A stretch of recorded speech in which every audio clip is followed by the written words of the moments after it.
ఆంధ్రలో కొత్త trend start అయింది. ఈసారి కొంచెం వెరైటీగా దేవుడి పేరు మీద ఈ ట్రెండ్ నడుస్తోంది.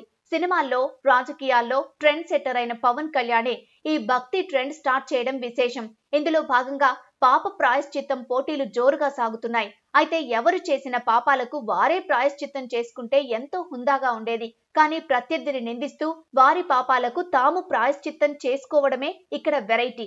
తిరుమల లడ్డూ ప్రసాదం విషయంలో జగన్ చేసిన పాపాలకు ప్రాయశ్చిత్తంగా జనసేన అధ్యక్షుడు, ఏపీ ఉప ముఖ్యమంత్రి పవన్ కళ్యాణ్ 11 రోజుల దీక్ష చేపట్టి మొన్న బెజవాడ కనకదుర్గమ్మ ఆలయం మెట్లు కడిగారు. దీక్ష ముగిసిన తర్వాత కాలినడకన తిరుమల వెంకన్న స్వామిని దర్శించుకోబోతున్నారు. పవన్ కళ్యాణ్ ని చూసి మరికొందరు నేతలు కూడా ఎవరి శక్తిని బట్టి వారు 24 గంటలు, 48 గంటలు ప్రాయశ్చిత్త దీక్ష చేస్తున్నారు.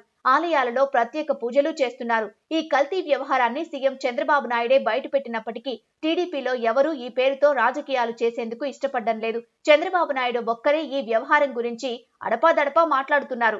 అన్య మతస్థుడైన జగన్మోహన్ రెడ్డి కల్తీ నెయ్యి వ్యవహారంలో పీకల్లోతు మునిగిపోవడంతో దాని నుంచి బయటపడేందుకు విశ్వ ప్రయత్నాలు చేస్తున్నారు. దానిలో భాగంగానే ఆయన కూడా సీఎం చంద్రబాబు నాయుడు పాపాలు చేశారంటూ ప్రాయశ్చిత్త పూజలు చేయాలని పిలుపునిచ్చారు.